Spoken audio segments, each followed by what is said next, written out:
자, 갈아타기를 하려고 이제 마음을 먹는단 말이에요. 근데 갈아타기를 하는 데 있어서 갈아타기를 그냥 되어지지는 잘 않습니다. 지금 같은 상황에서. 이 말이 무슨 말이냐면, 예를 들어서 내가 이걸 어떤 하나의 부동산을 팔았어요. 그러면은 뭐 한 5억이라는 돈이 나온다고 쳐요. 그러면 이 5억 가지고 그대로 다른 것을 사서 이 산 것이 지금 내가 갖고 있는 것보다 더 높은 성장을 할 수 있을까? 라고 얘기한다라고 하면 그럴 수 있는 것들이 있습니다. 없지 않아요. 그럴 경우에는 옮겨 타야 되는 게 맞아요. 그러나 대부분의 경우는 그렇게 동급으로 해가지고 옮겨 타가지고 더 나은 대상을 찾는 건 어렵습니다. 왜냐하면 이미 어떤 걸 팔게 되면 양도세가 빠지게 되잖아요. 대부분 갈아타기라는 건 현실적으로 어떻게 해야 되냐면은 내가 이거를 팔고 어떤 현금이 또 있는 거예요. 그래서 이걸 합쳐서 옮길 수 있을 때 생각을 하는 겁니다. 근데 의외로 이런 경우가 많이 있습니다. 왜 그러냐면은 지금은 취득세 제한이 있잖아요. 그래서 계속 부동산을 한두 끝도 없이 늘릴 수 있는 상황이 아니란 말이에요. 결국 취득세 카드가 하나 아니면 두 개밖에 없는 상황이란 말이에요. 그러니까 결국은 다른 자금이 생기면 내 부동산을 일부 처리해서 그 부동산에서 나온 돈과 내가 모아진 돈을 합쳐서 뭔가 다른 걸 사는 방법을 생각할 수밖에 없다 이런 얘기예요. 근데 그렇게 하는 것이 좋은 방법이라는 거예요, 지금은. 왜냐하면 결국 내가 현금이 생겼잖아요. 그럼 그 현금을 어떻게 할 거냔 말이에요. 다시 말해서 내가 가지고 있는 부동산도 계속 올라가긴 하지만 예를 들어 현금이 한 뭐 2, 3억 정도 생겼어요. 근데 이거 가지고 또 취득세 중과를 받아가면서 뭔가 사기가 어렵고 종부세의 부담도 커지는 거고 이런 상황이란 말이에요. 그렇다고 해서 현금 2, 3억을 계속 들고 있을 거냔 말이에요. 그럴 수도 없잖아요. 그러니까 그럴 때는 결국 방법이 뭐냐면 내가 가지고 있던 부동산을 팔아서 그 돈과 내가 또 생긴 돈을 합쳐서 얘보다는 좀 더 성장성이 높은 거를 사야 된다라는 겁니다. 그래서 포트폴리오를 좀 조정을 해야 돼요. 다시 말해서 예를 들어서 부동산이 A, B, C, D, E 이렇게 5개가 있다라고 한다고 그러면은 이때 D와 E를 팔아서 새로운 A-1 이런 것들을 사야 될 필요가 있다 이런 얘기예요. 그런 식으로 포트폴리오를 조정해야 된다 이런 얘기예요. 이렇게 개수를 줄여가면서 좀 더 성장성이 보이는 것으로 옮겨가야 될 필요가 있다라는 거예요. 이때 매우 많이 망설여질 수밖에 없다라는 얘기입니다. 왜냐? 새로 사는 것이 과연 내가 지금 가지고 있는 것보다 성장성이 좋을까라는 것에 대한 끊임없는 고민이 될 뿐만 아니라 또 내가 갖고 있는 것도 어쨌든 조금씩 오른단 말이에요. 그러니 어떤 타이밍이 제일 좋은 타이밍일지 보기가 굉장히 어렵다는 겁니다. 어떻게 하면 좋을까요? 자, 이럴 때 망설이는 마음을 넘어서 과감하게 결정할 수 있게 만드는 도구를 제가 드리도록 할게요. 그것은 마음의 도구인데요. 2가지 마음의 도구를 갖고 있으시면 됩니다. 첫 번째는 뭐냐면은 이렇게 옮길 때 성장성을 예측하는 데 있어서 어떤 게 좀 더 잘 보이나를 한번 생각해 보세요. 자, 이 말이 무슨 말이겠어요? 예를 들어서 내가 이 아파트를 갖고 있어요. 얘도 점점 성장할 것 같아. 근데 얼마나 어떻게 성장할지를 잘 모르잖아요. 그렇죠? 또 이 아파트를 한번 생각해 봐요. 얘의 미래, 이것도 역시 잘 몰라요. 그런데 이 둘을 놓고 봤을 때 어떤 애가 좀 더 미래가 확실하게 보이나를 한번 생각해 보면 돼요. 그렇게 보이면 조금 더 확실해집니다. 다시 말해서 얘가 A라는 애는 30% 성장할 것 같아. B라는 애는 뭐 40% 성장할 것 같아. 이렇게 계산을 하면 못 계산을 한다는 얘기예요. 아무도 그건 알 수가 없어요. 몰라요. 그러나 그런 개념이 아니라 이렇게 생각해 보세요. A가 성장할 게 좀 더 확실해 보여. B가 성장할 게 좀 더 확실해 보여. 이렇게 한번 물어보세요. 그러면 답이 잘 나온다는 거예요. 그러네. B가 성장하는 것이 좀 더 분명하게 보이네. 라고 보여진다는 거예요. 우리는 그런 어차피 확률로 투자하는 건데 그렇게 확률이 좀 더 보이는 곳에 투자하는 거예요. 그런 개념으로 나는 옮겨간다. 이런 마음을 먹으시면 옮겨갈 수 있다는 얘기입니다. 자, 2번째 마음의 도구는 뭐냐면은 부동산은 한 번만 하는 게 절대 아니라는 겁니다. 부동산은 계속 하는 겁니다. 보통 사람들은 매도를 평생 한 번 하나, 두 번 하나, 뭐 이렇게 생각을 해요. 아니, 내 집 뭐 평생 몇 번이나 사고 팔겠어. 이렇게 생각하죠. 그리고 뭔가 사고 팔고 이렇게 하는 거는 좀 잘못된 거 아닌가라고 생각하실 수 있잖아요.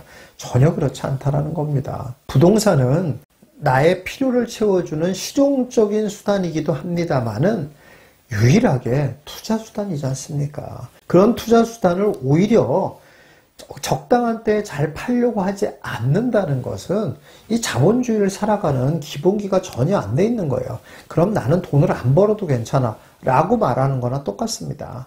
그럴 수는 없잖아요. 그러니까 일정한 시간, 보통 2년 이상이죠. 2년, 저는 일단 기본적으로 한 4년 정도를 봅니다만은 이 정도 기간이 되면 바꿔줄 생각을 좀 한번 해볼 필요가 있다는 거예요.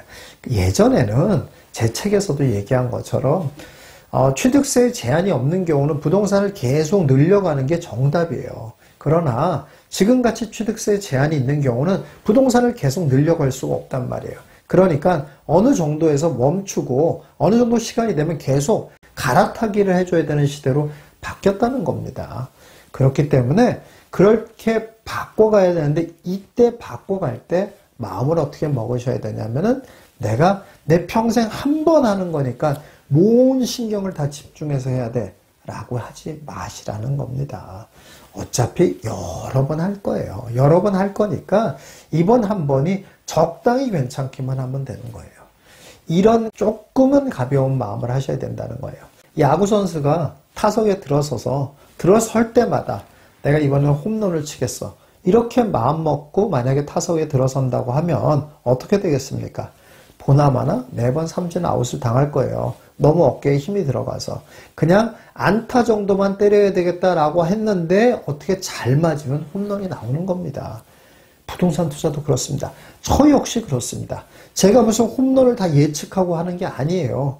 저도 안타 정도 때려야 되겠다라고 하고 들어갔는데 어떤 거는 홈런이 나고 어떤 거는 번트같이 되기도 하고 이렇게 되는 거예요. 투자는 어쩔 수가 없습니다. 그래서 부동산을 매도할 때도 이번에 모든 신경을 다 집중해서 하려고 하지 말고 어차피 나 2년 있으면 또 할 거고 3년 있으면 또 할 거야. 그렇게 많이 좋은 선택들을 하게 되면 결국 그 결과는 좋은 결과로밖에 쌓일 수가 없다라는 걸 여러분들이 이해하시면 됩니다. 그런데 마지막으로 단 한 가지 또 주의사항이 하나 있습니다. 여러분들이 이렇게 매도를 하는 과정에서 내 집을 매도할 때는 조금 다른 걸 또 생각을 하셔야 됩니다. 무슨 말이냐면 내 집, 여기서 말하는 내 집이라는 건 내가 거주하는 집을 말하는 거예요. 내가 거주하는 집도 팔 수 있잖아요. 그런데 내가 거주하는 집을 매도할 때는 돈만 생각해서는 절대 안 된다는 겁니다. 그러면은 망합니다. 돈보다는 좀 더 다른 부분들을 좀 같이 고려하셔야 돼요. 무슨 말이냐면 예를 들어 한번 이런 생각해 보세요. 몇 년 전에 굉장히 많이 유행했죠. 소위 말하는 몸테크라는 겁니다. 내가 재건축 아파트에 들어가서 사는 거죠. 그러면 당연히 돈을 법니다. 이건 뭐 예외가 거의 없어요. 이건 그럴 수밖에 없는 게 왜냐하면 거주 비용을 극단적으로 아끼는 거잖아요. 그런 상황인데 어떻게 돈을 못 법니까? 그러니까 비용을 확 줄인 건데 어떻게 돈을 못 버는 게 더 이상한 거죠. 당연히 돈을 법니다. 그래서 이거는 뭐 부동산 투자의 방법이라고 말 것도 없어요. 그냥 들어가서 살면 돈을 법니다. 그런데 저는 그걸 권하지 않습니다. 왜 그러냐면 들어가서 산다는 것은 돈을 버는 건 너무 분명합니다만은 너무 고생스럽잖아요. 그런데 이렇게 너무 고생스러운 건 또 결국 돈을 못 벌게도 돼요. 왜 그러냐면 결국 사람이 그 고생을 못 견디거든요. 여러분 한번 잘 생각해 보세요. 지금 같은 때 한번 생각해 보세요. 이미 몇 년 전에 이런 몸테크를 하겠다고 재건축 아파트에 들어간 사람들이 꽤 많이 있습니다. 그런데 이런 분들 요즘 어떨 것 같아요? 요즘 뭐 죽을 맛입니다. 왜? 재건축 뭐 요원하잖아요. 지금 어떻게 될지도 모른다. 이러니까 희망이 확 사라진 상황인데 거기서 살려고 하는 건 너무 힘든 거죠. 이런 상황이에요.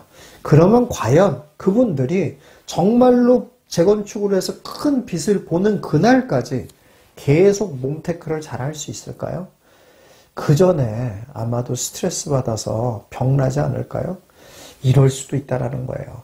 물론 재건축 아파트에 들어가서 사시는 분들이 많이 있는데 그분들을 모두 다 폄하하는 게 아닙니다. 재건축 아파트에 들어가서 살아도 괜찮은 분들이 있어요. 그거는 제가 무시해서 그러는 게 아니라 본인의 어떤 생활 습관이나 생활 문화죠, 그냥. 예, 그러니까 별로 안 어려운 분이 있지만 정말 그게 많이 어려운 분들도 있단 말이에요.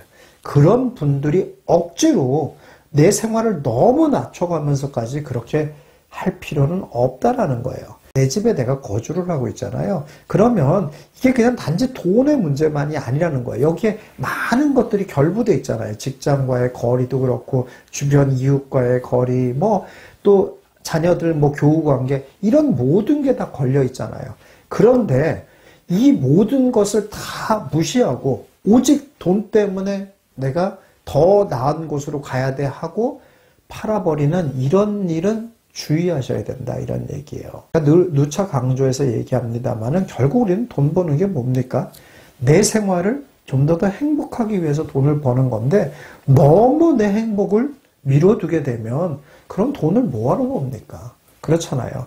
그렇기 때문에 이럴 때는 어떤 마음을 가지셔야 되냐면 나의 생활의 편의와 그 돈 버는 것과 어느 정도 타협을 좀 해야 돼요. 내 집을 옮길 때는 내 집이 투자 가치가 정말 너무 없고 정말 안 되는 그런 상황이다라면 과감하게 그래야 되겠지만, 그렇지 않고 내 집도 어느 정도 투자성이 있다라고 하면 내 집이 주는 모든 편의성을 다 거부하고 무조건 돈 많이 벌 수 있는데 이렇게 가려고 하는 거는 좀 주의하셔야 된다, 이런 얘기예요. 그럴 때는 내가 조금 좀 덜 벌지 하는 마음을 가지실 필요가 있다라는 거예요. 좀 더 나은 투자, 그리고 좀 더 나은 미래를 위해서는 우리가 포트폴리오를 적당한 시간에 바꿔줘야 될 필요가 있어요. 이럴 때 여러분들이 지나치게 망설이지 말고 이러한 기준들을 가지고 여러분들이 과감하게 행동을 하시고, 다만 내 집을 매도할 때만큼은 삶의 질과 돈 버는 것과를 적당히 잘 고려해서 여러분들이 선택을 하시면 좋은 결과가 있을 거라고 생각이 듭니다.